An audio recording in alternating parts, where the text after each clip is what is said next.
Hello and welcome to Being Well. I'm Forrest Hanson. If you're new to the podcast, this is where we explore the practical science of lasting well-being. And if you've listened before, welcome back. This is normally where I would say that I'm joined by Dr. Rick Hanson, but instead we have a very special episode today, and I'm joined instead by my lovely partner, Elizabeth Ferreira. So, Elizabeth, how are you doing today? I'm really excited to do this episode with you. Yeah, we've been really looking forward to this. Yeah, no, I'm very excited. I feel a bit like, ooh, I'm in the podcast. You made it to the main roster. Yeah, no, totally.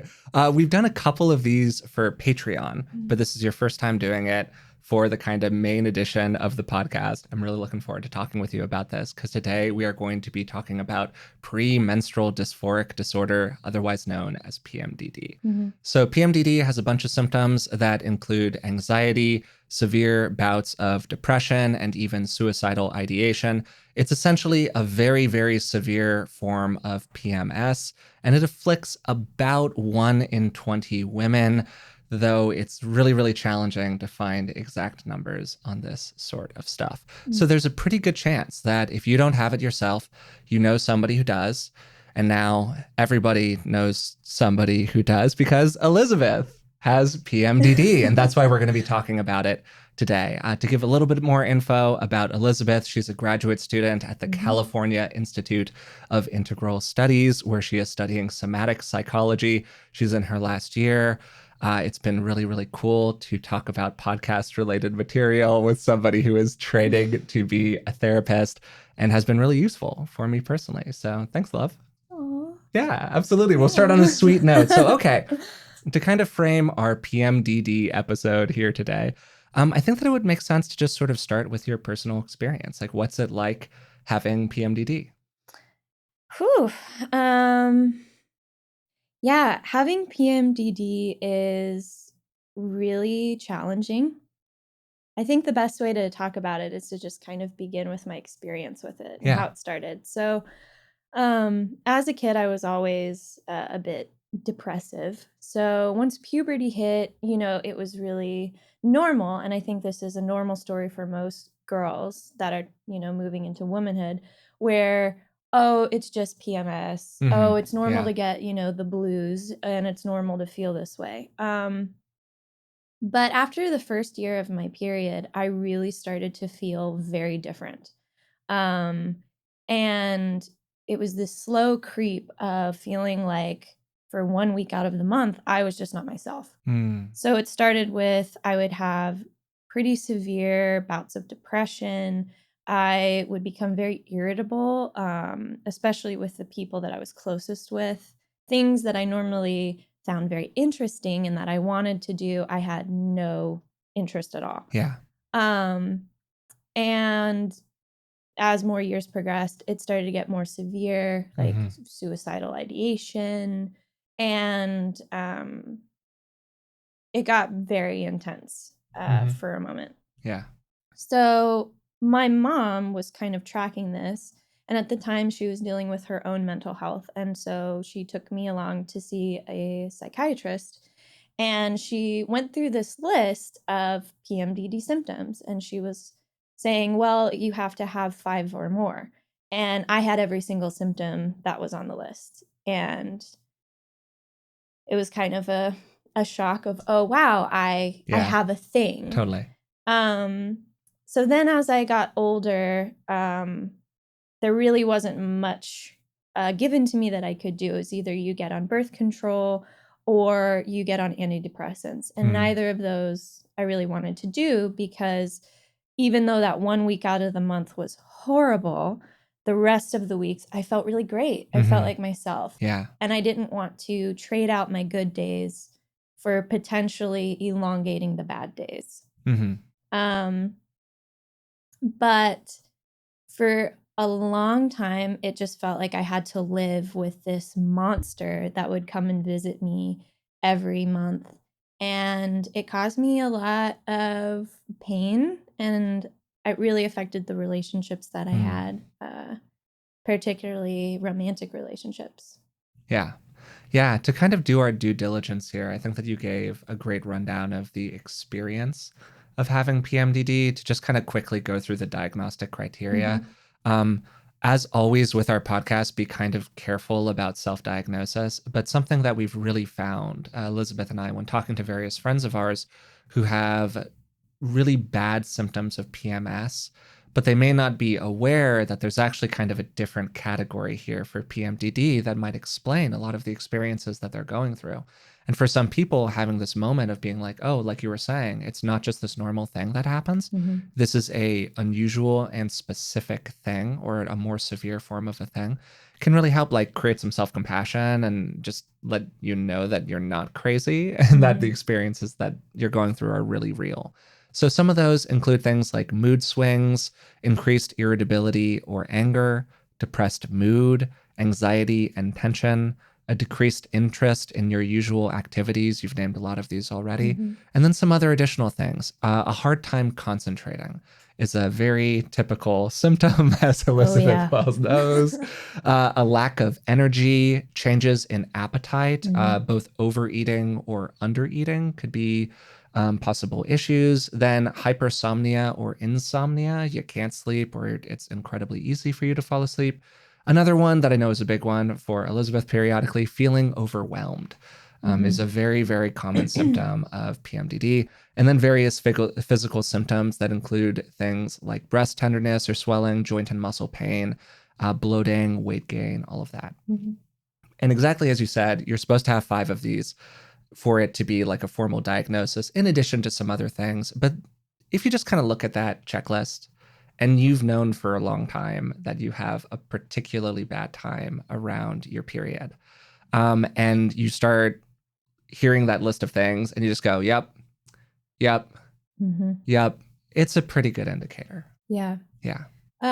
As someone who experiences all of those symptoms that were listed, and I want to be very clear, I still experience these things monthly.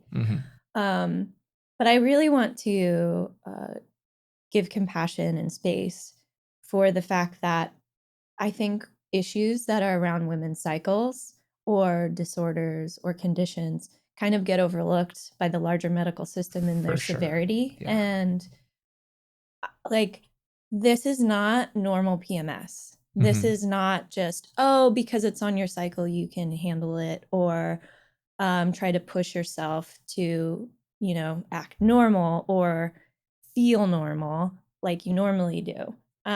It is incapacitating. And a lot of women that I have spoken with, or that I've, seen talk about PMDD, is that it really feels like a completely different person takes over. And it's like this slow creep. So you're not always conscious of it because it happens incrementally.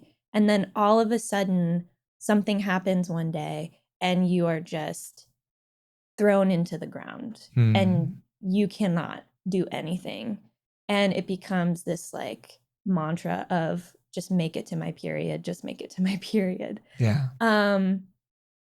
So it's heavy, it's a lot, and I really want to make that distinction that people with PMS can have some of these symptoms, but these are incapacitating symptoms. Yeah, no, it's a great point. The severity is way higher. I do also just want to like affirm something that you were saying there. If this were a visible condition, this was a point that you made to me the other day. Yeah. If like your arm fell off once a month and it took a week to regrow, we would treat this very seriously. Everyone would see it happening to you. They would all go, wow, this is a huge problem that you're experiencing. Let's accommodate the situations around you to help you with this. But that's not the way it works. It's an invisible ailment. I can't tell, physically at all when you're going through this or not. We've gotten a lot better in terms of like creating symptoms that help us kind of work through it as a partnership. And we'll talk about some of those in a second. And additionally, just like to make the obvious point, if if once a month, a significant percentage of men went through these kinds of challenges, like the whole medical establishment would orient itself extremely differently around this. So I just think it's helpful to like have those 2 caveats in there. Yeah, for sure. And thank you for, voicing that, because I have felt, even though I was formally diagnosed, and I would tell people what I have, even people that I worked with in the workforce, there was a real lack of understanding the gravitas of what I was telling people.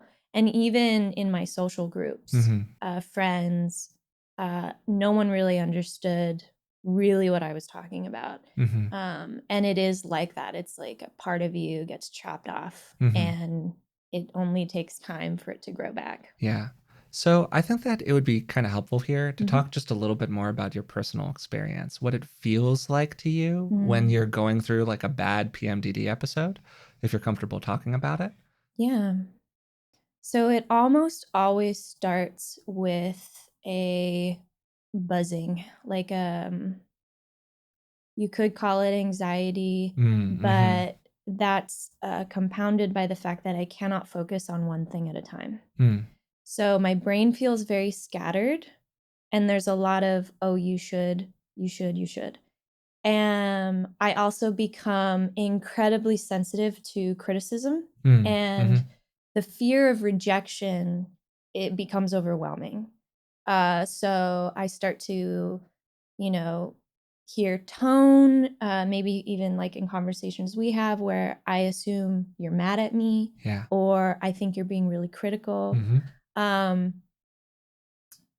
So that's kind of the first step. Then I almost always start to have some body dysmorphia where I notice the bloat, the like soreness, my jaw gets incredibly tight, and I kind of feel like I'm vibrating. And that vibrating feeling and all of these kind of start to tell me, oh wait, maybe something's gonna happen. Then depending on the month, because my PMDD can swing, I either have no appetite or all I want to do is eat. I either sleep for 12 to 15 hours or I don't sleep at all. And then usually it gets to a moment where my inner critic gets so intensely loud that I cannot function. I can't study. I can't write a paper. I can't watch an entire YouTube video that I really like all the way through. And the only thing that I can kind of do is bounce from one thing to the other in this sort of manic thing, because it feels like I'm trying to run away from the thing that's about to hit me. Then the crash of the wave at the apex of it, it feels like the entire world is collapsing. It feels like no day will ever be good. Everybody hates me. I'm a piece of, crap. That's like the voice in my head. And I really struggle with feeling like, well, what's the point? And then the suicidal ideation kind of comes in where, you just kind of have a feeling of life would be easier if I wasn't a part of it. And usually what ends up happening is, and I think this is something that you can see, this is when it becomes visible, is I get triggered by something and then I am not in control of my emotions. I start saying things and it's like all the tension that I've been feeling up until this point just explodes out of me. And, I feel so sorry for whoever has to be standing there when that happens. And then usually the tail end of it is feeling an immense amount of shame and guilt for not having been in control of that experience. And then your period comes. And I feel amazing. It's like I'm in the Garden of Eden. I have all of this focus. I love everybody.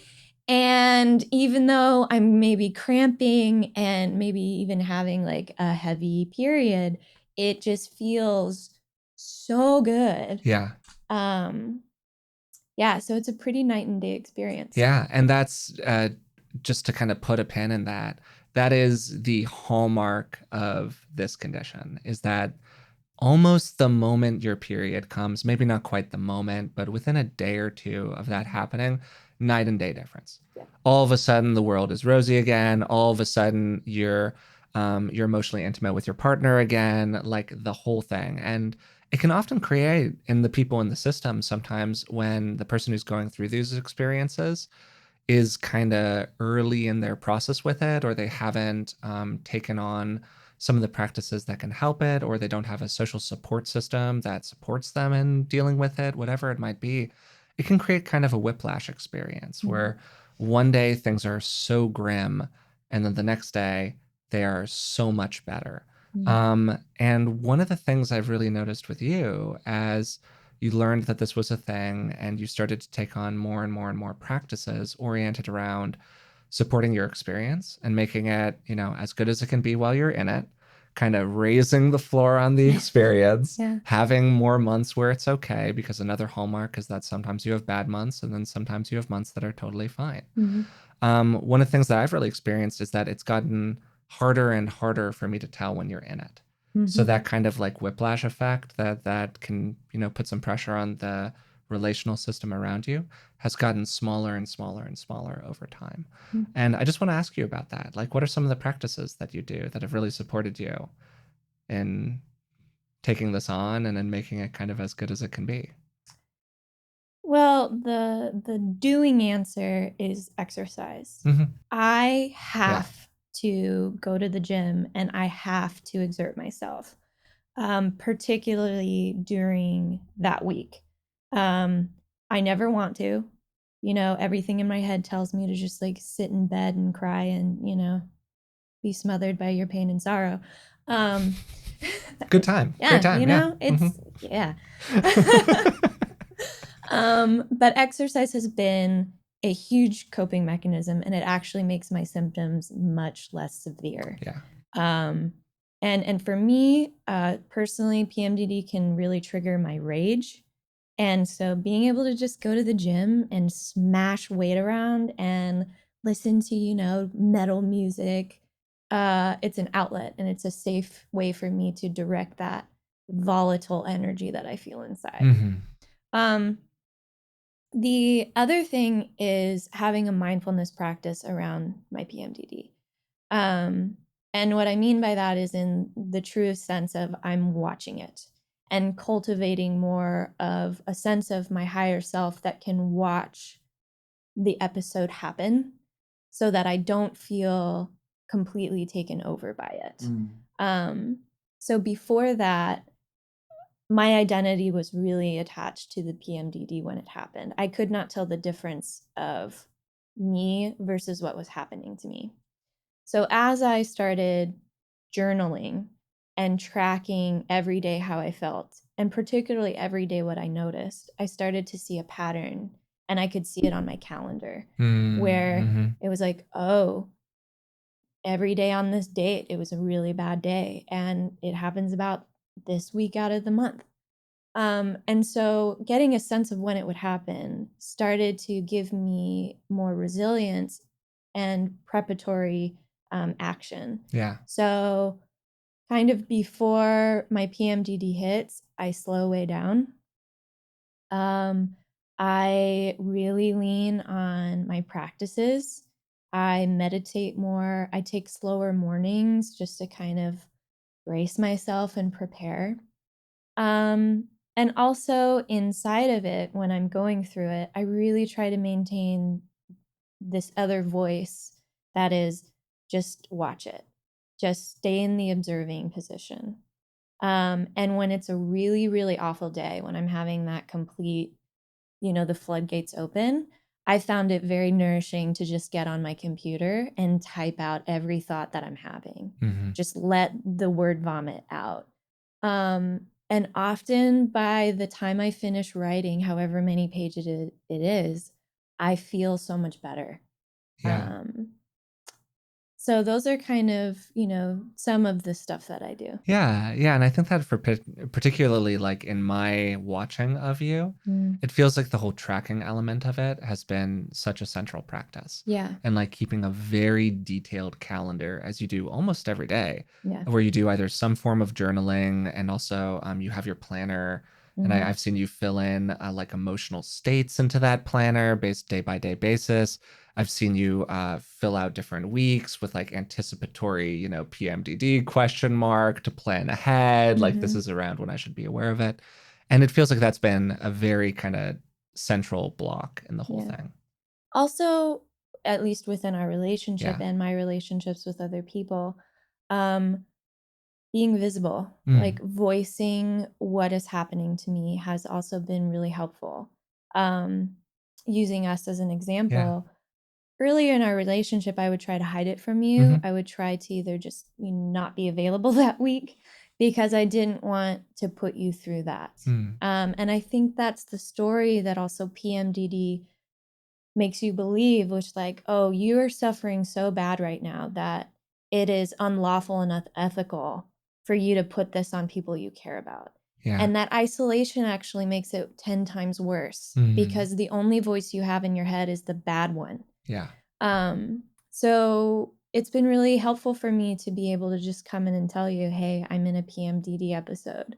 And also feeling from you a lot more spaciousness and going, oh, okay, this is where I give her more time. This is where I don't put too much stuff on her.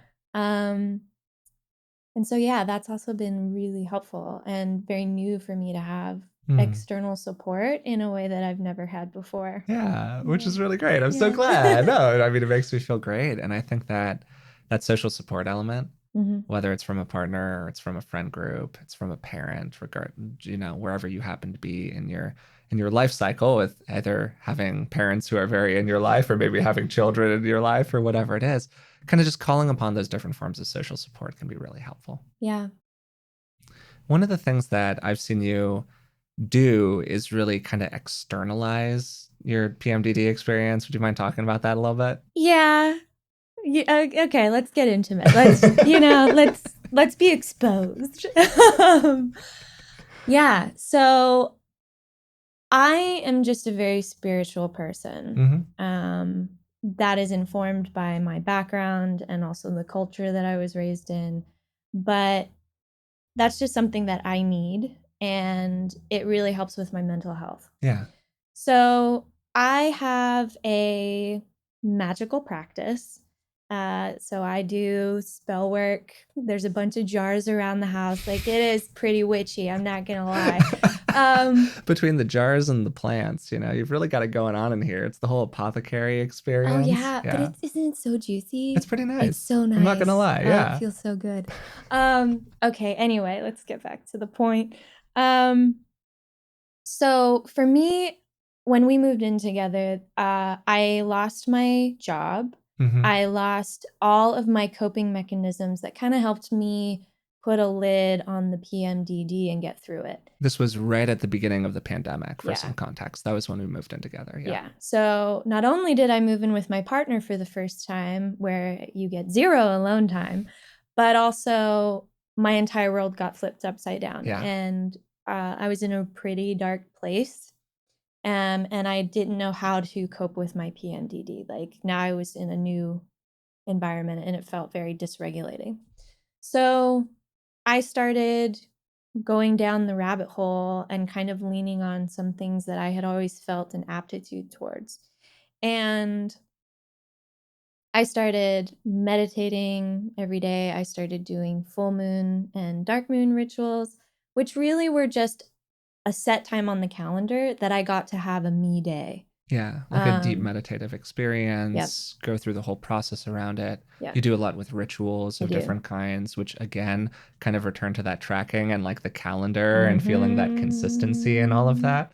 Those have all been super powerful for you. And having in my head, oh, I'm doing this to commune in a spiritual way, makes me actually do it. Like if I didn't have that, I probably wouldn't do it as often as I do.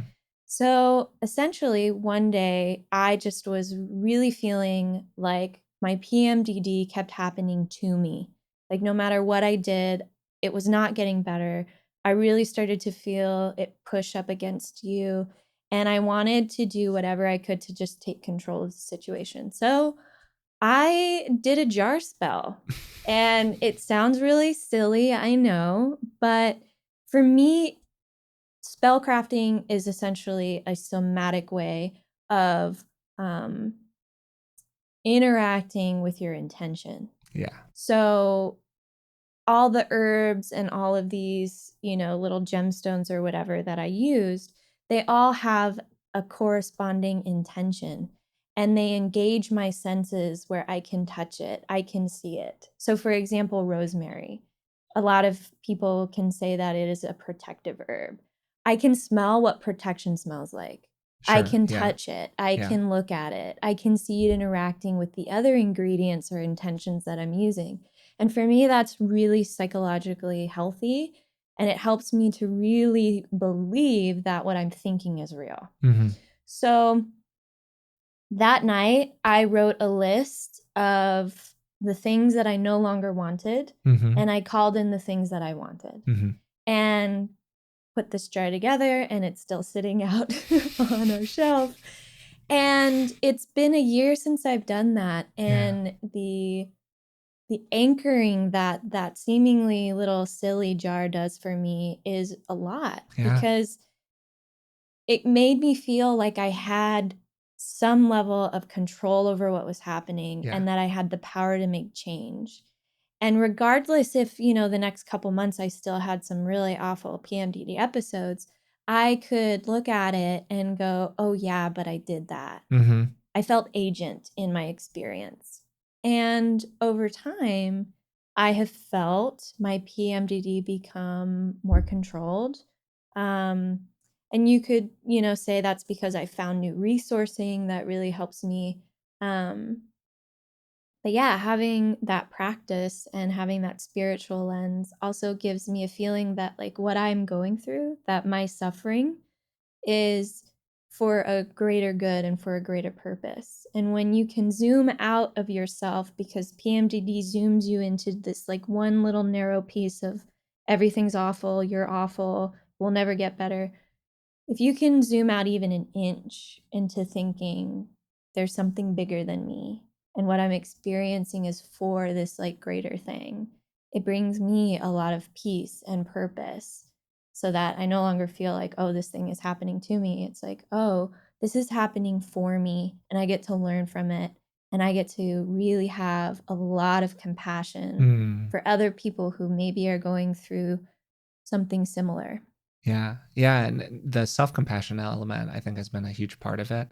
One of the ways that I've seen you externalize is by literally turning PMDD into like a character outside of yourself. I forget what the name you gave it, like Sally the PMDD monster. There you go. Oh, Sally's here today. Because again, it makes it not so much about like, this is your nature. It makes it, this is a thing that is happening to you. And after a fashion, I think that the jar spells, the practices, the stones, the herbs, the plants, whatever. Yeah, exactly. These are all ways, secular or spiritual, for you to get a reminder on a daily basis of what your deep values are and what you really care about. I mean, as people who listen to the podcast know, I'm a pretty secular agnostic guy. As Elizabeth knows, I'm a pretty secular agnostic guy. She clearly a little bit different. And that historically has not created much friction inside of our relationship. If anything, it's been like a beautiful and collaborative thing. But one of the things that I've really appreciated about how you talk about those practices in general is with that framework of like, maybe something else is going on, maybe it isn't.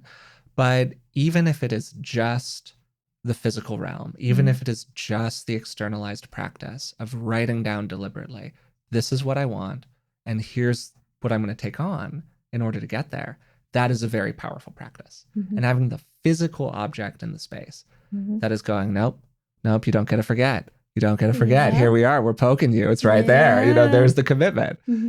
Is huge. It's awesome. And I truly, authentically think that it's such a useful and powerful practice.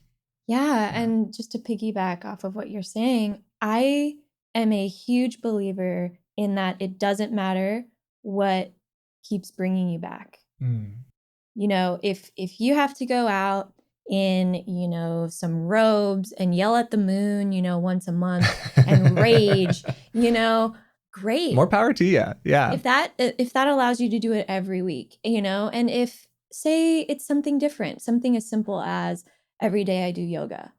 If that's your way in, awesome. I'm really agnostic and I'm not critical on the resources that people need in order to have, you know, mental health and also a sense of control and peace and calm. And I know my path is not for everyone, but this is the path that has worked best for me. Great points. Great way to put it. I want to ask you a little bit more about some of the internal practices that you do, like the psychological stuff, basically, the stuff inside the coconut. Okay, great, that tends to improve your experience, because I've definitely found, it's an obvious point, but like as your overall mental health has improved, your PMDD has also gotten better. Yeah. The two of them have traveled together a little bit. It's kind of like one of the things that Rick likes to talk about sometimes is improving the climate so that when the bad weather comes along, it's not as severe. And I've definitely found that you've taken on a lot of real serious psychological work as like a general statement that has had a big impact on both your PMDD and just your overall, you know, psychological high performance, if you want to kind of put it that way, and your emotional well-being and health. So are there some specific things that you've done that have made a big difference for you? Yeah, therapy. Go to therapy, kids, for starters. Elizabeth has been advocate. This is a pro therapy podcast. No. So at the peak, when, you know, we kind of had a coming to Jesus moment of, Elizabeth, this is serious. Yeah. And I was like, oh yeah, no, it is. I started seeing a therapist and I started seeing a hypnotherapist. And so I was doing therapy twice a week for a couple months. And the therapist really helped me kind of start to calm my system because I was just like completely blown out charged.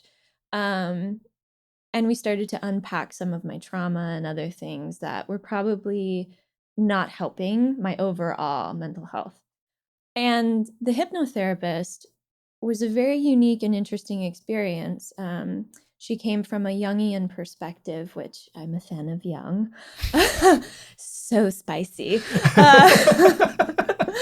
But essentially, it was like a guided meditation where I was really put in these really positive sceneries in my mind. And I'm very visual when I meditate. So it felt very teleported, like I was teleported to another place where I didn't feel all of these things that I have to feel in my everyday life. And so she knows who she is, and I'm eternally grateful for the help that she gave me. And she gave me probably the most useful phrase that is now my mantra when it comes to PMDD. And it was the key that I needed in order to shift the way that I looked at it. And she said one day, after I just was like losing it, I was crying, I was saying all of these things like, I hate this. And she said, well, I'm curious if maybe you saw your PMDD as the time where you cannot escape all the things that you have been suppressing for the entire month beforehand.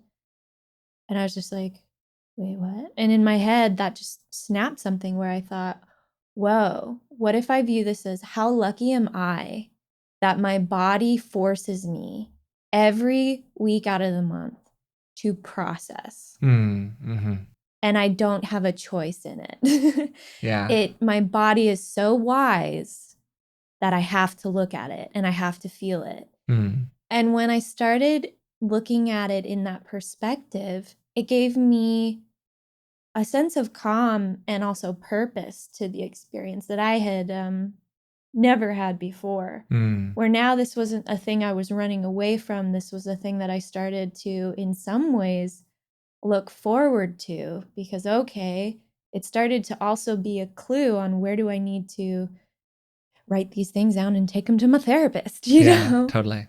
Yeah.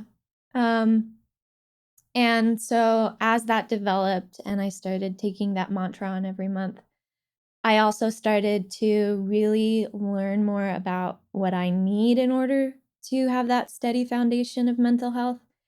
And I just need a lot of spaciousness. Like, what does that look like?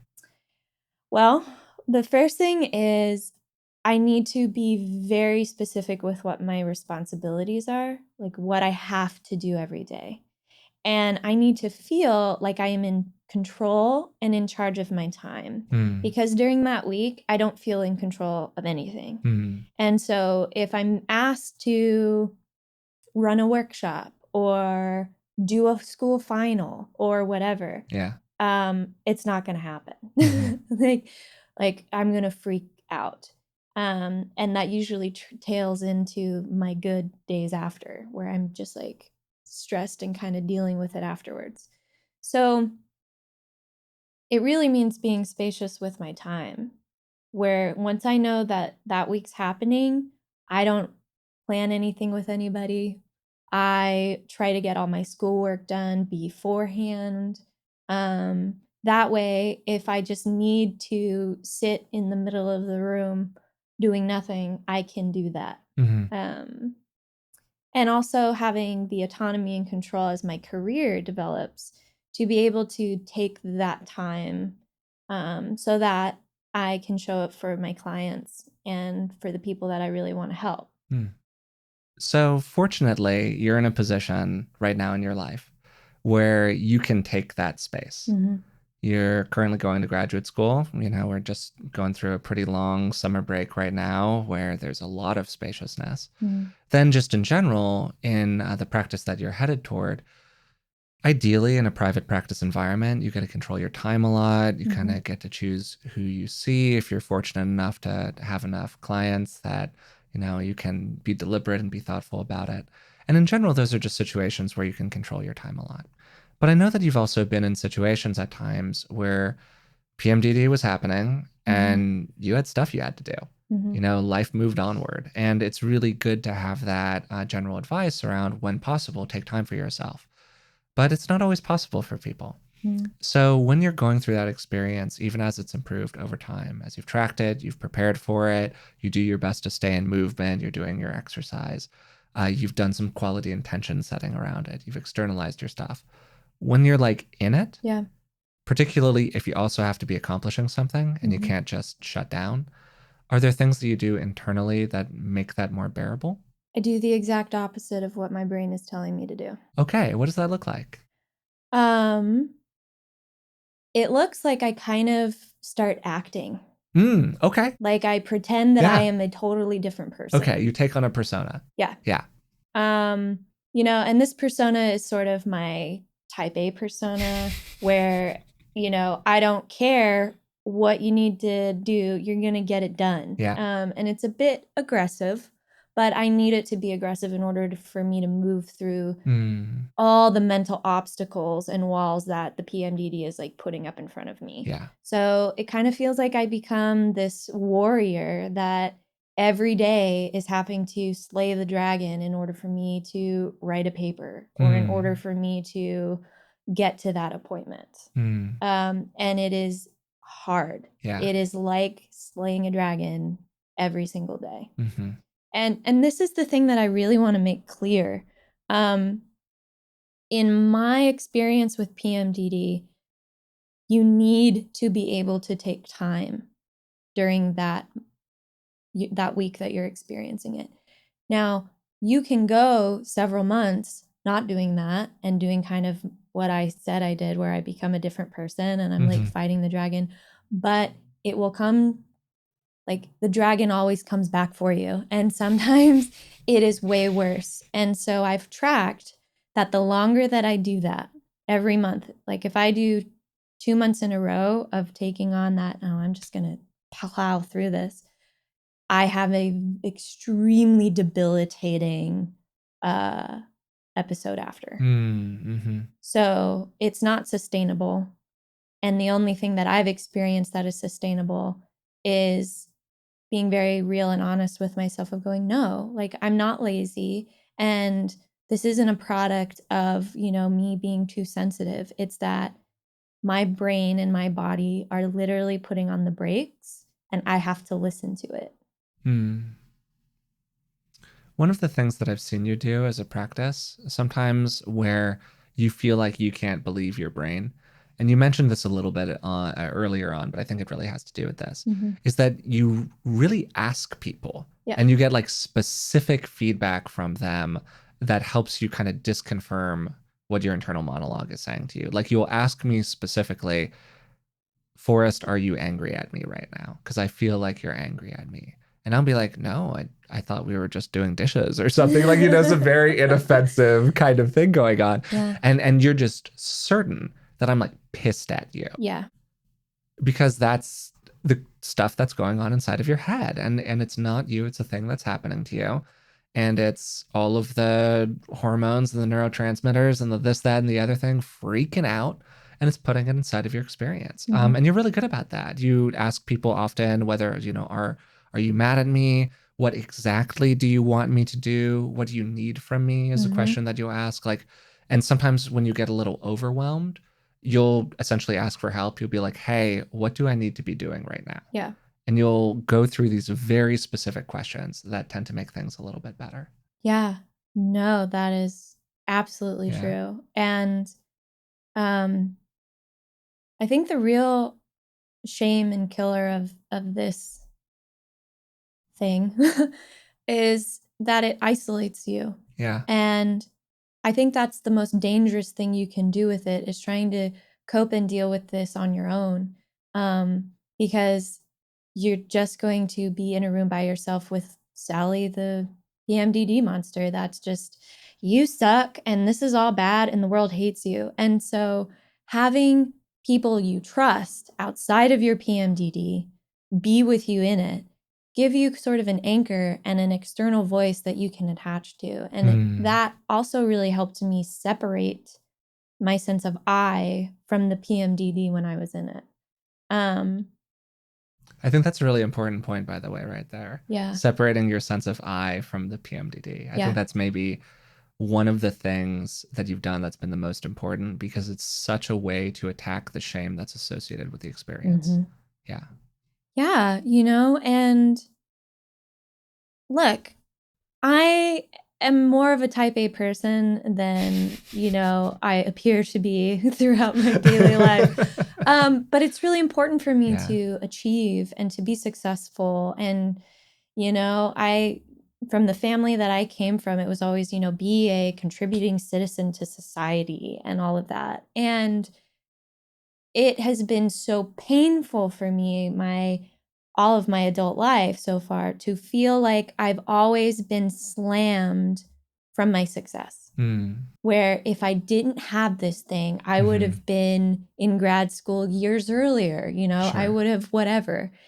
And, that's all not real.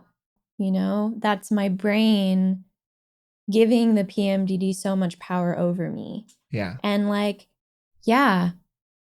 I do have very real limitations during that time. But I can learn to use it to my benefit. I can learn to use that time as like a break that I take from this type A personality that really, wants to do well and take everything on. And particularly in the career that I've chosen, having introspection and knowing thyself, I think, is going to be a huge foundation in the work that I do with other people. Yeah, no, I think that that's super true. And I've seen a huge change in all of these things as time has gone on. And I kind of want to ask you about that. Yeah. So how are things kind of for you now? Like, what does a more typical PMDD episode look like? How often is it bad, roughly? Of course, there's going to be a huge amount of individual variation here, but just kind of getting one take on it. Well, I want to give a caveat. So PMDD is under the depressive mood disorders in the DSM-5. So because of that, it's also affected by seasonal depression. And I have that on top of PMDD. So my PMDD is better now because we're in the summer and I'm not in school currently. I have a lot of spaciousness in time and I feel very resourced and I have very little stress.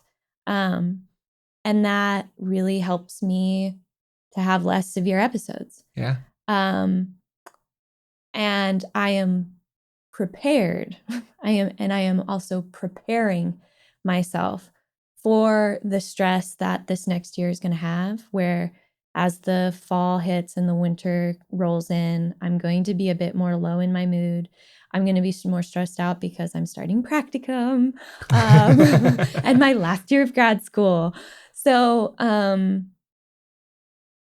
I'm sort of gathering my tools now to prepare myself to yet again fight the big Smaug dragon that's I know is coming for me come November, come December. Yeah. So to really answer your question, I'm just in a cycle where my PMDD is not that extreme. And I think like it's helped and benefited by all the internal work that I've been doing. But I'm really not going to know how it's going to go until it hits me. Sure, yeah. Yeah. Particularly given the unique stresses that you're entering into, which you haven't experienced before because you haven't been in your last year of graduate school before. So and I it's think hard to say. Yeah. Because PMDD is so dependent on our hormones and our cycle, you can't ever assume that you have it figured out. You have to constantly be a little bit on guard and a little bit curious about, ooh, how's it going to manifest this month? Because then you're going to be ready. You know, if you assume, oh, September is going to be the same as it was in August, it's not. It's never going to be. Yeah. And you're going to be caught off guard. And all of a sudden, you're going to find yourself one day crying in front of your laptop over a paper you have to write and relying on your dear partner to get you through it. We've lived that life. Yeah, we have. Oh man, she's so funny. Yeah, I think that you're making a great point here that kind of underlies a lot of the stuff that we just talk about on the podcast in general, which is that what often happens with people is they're facing a certain kind of challenge, like something hard is going on in their life. And so they take up all these great practices that help them meet that challenge. And then who would have known it? The challenge gets better. Wow, we're meeting the challenge in this really effective way. We're taking on all of these practices. We're doing all of this work. And then because it's better, they fall off the wagon and they stop doing the practices as frequently and they get a little lazy about the tracking and maybe they're not externalizing things quite as much. They're not taking on those agency experiences, whatever. And then all of a sudden things get worse again. And it's very natural when that happens for it to feel really devastating because it's been good for a while. And so all of a sudden feels like, oh my God, I thought I had solved this problem and now it's just back. Yeah, no, thank you for saying that because it's made me also have like kind of a self-realization in this moment of I fell into those pitfalls all the time. Yeah. And it really was a lack of consistency because I thought, oh, it's cured. I'm cured, And I mean, I've done a lot of things in the past. I've tried diet. I was on testosterone and progesterone for a while. Just as a caveat, I personally never chose to try antidepressants. But I did try other things. And it was always through this lens of there must be the magic pill or the magic thing, or I outgrow it, that then it's over and I'm not going to have to deal with this. And that's just not true. And I think mental health is a job. Yeah. It is. For sure. That is our view on the podcast, for sure. And if you have, a condition or you identify as having a disorder, it's not like this thing that you're going to be able to forget or throw into the corner. No, it's a career. And so for me, my PMDD, I treat it like a career. Yeah. Where I have these things that I have to do every single day regarding it. Even when I feel great, I have to do them. Yeah. And with careers, they grow, they change, you learn more, you try things. Oh, this worked this time, this didn't. And, it's sort of like its own entity that you have to be along the ride for. Yeah. And like, I can assure you that it gets better, but it gets better because you work at it every single day. Yeah. Well, I think that was a beautiful riff there, Elizabeth. That was very inspiring. I was very like, ooh. Did I riff? You gave me the tingles. It was really fantastic. No, I loved it. And I think it's just like a great encapsulation of the whole territory, where it is a practice. It's a thing you're doing all the time. It gets better, but it changes. Mm-hmm. Some months are going to be a little bit better. Some months are going to be a little bit worse. And as we kind of come to the end here, if you could give people just like one piece of advice about this, what would it be? Find the practice that you can have a daily relationship with. So again, I don't care what gets you through the door, and I don't care what the door looks like that you're going through. All I care about is that you are curious about it every single day, and that you're excited for times out of the month that you take to really spend some time with yourself. And whatever gets you to it being a habit, whether you need to be like me, where it becomes more of a ritual, you go out on the dark moon, you feel witchy, you come out, you smell like mugwort and incense, or whether that is, or whether that's simply every Wednesday you sit in a meditation group. Yeah. Like, whatever it is, do that thing. And don't be ashamed and don't feel guilty for your way through the door. Yeah. Do we have a little bit of time to do one little extra? We do. And I can drop it in somewhere. Yeah. Do you want to talk about something else? Well, I would just think it's really valuable for you being a partner to talk about how the PMDD has affected you. Because I've looked through a lot of YouTube to try, to learn about PMDD, and I see a lot of men who really struggle with it. And a lot of relationships end because of it. Yeah, for sure. So I think it's helpful for you to just take some time to be really honest. Yeah. Yeah. Okay. Well, great. All right. I mean, being frank, when it was really bad, things got really tough. Like it was really bad for a minute in there. Yeah. And it's challenging because for you at times it was about a 7 to 10 day period where it was just very challenging to have a normal interaction, essentially. Yeah. Every interaction became about being with somebody who was in a very depressed state or a very angry state or a very frustrated state. And it put a lot of pressure on the relationship, I would say. And that pressure was one of the things that motivated us to a place of like, okay, how do we really deal with this in a super focused way? There are going to be people in your life where they bring a kind of psychological challenge into the relationship that for whatever reason, you just don't want to deal with. Like you're just not there. You're not there inside of the relationship. It's been a relatively short partnership. You like the person, but you don't love the person. And you're like, wow, this is just a lot for me right now. And I think that sometimes it can be okay for people to be really honest with themselves about that and kind of what they're willing to take on inside of a partnership. I don't mean that in a callous way. I mean it in just like a very practical and functional way. But we really loved each other, and I really loved you. And we'd been... obviously we've been together at this point for like 4.5 years. And when we moved in together, we had been together for 3 years. Like there was a lot of water under that bridge. It was very important to me to preserve the relationship. So I was very invested. And I think that if you're very invested, it can absolutely work. And I think that it would have kept working even if things had stayed in a bad place. We just would have really had to modify some of our systems around it. Some of the things that were really helpful for me are essentially just like the other side of all the things that you said. Being really prepared is a huge part preparation is enormous. Not scheduling things for the time where I suspect you're going to be in kind of a rough place emotionally. Understanding that it's not your fault. You know, if I get a reaction from you, maybe it's not because of something I did. Maybe it's just because of the place that you're in. Of course, take appropriate responsibility. If it's your fault, it's your fault. You know, don't be a dick. All of the standard caveats apply. But just in those times, being like, wow, I'm really sorry that you're going through this, became kind of my like standard operating phrase.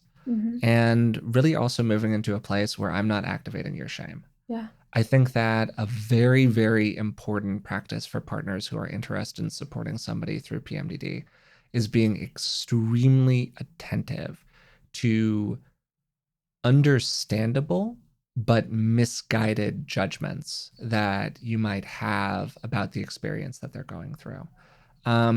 Because things can get hard interpersonally, it gets very easy to get frustrated and to be like, you know, to have an energy around it of this is your fault.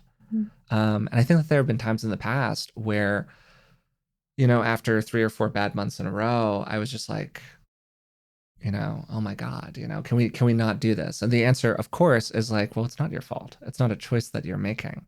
And really getting clear about that internally, I think is extremely important for partners. Yeah, like to bounce back, because I know I've been speaking more towards people who have it or who may have it.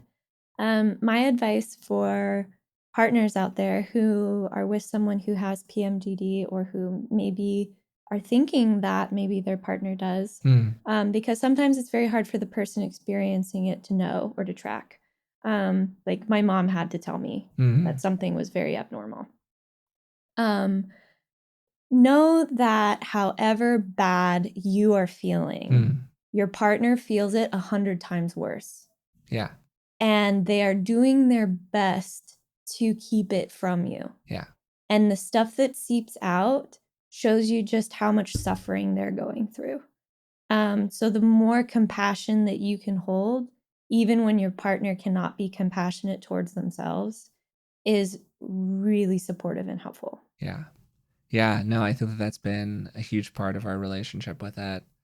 An increasing awareness on my part of that fact where it's like, okay, you're feeling this, but you're feeling this a degree removed from your experience of it.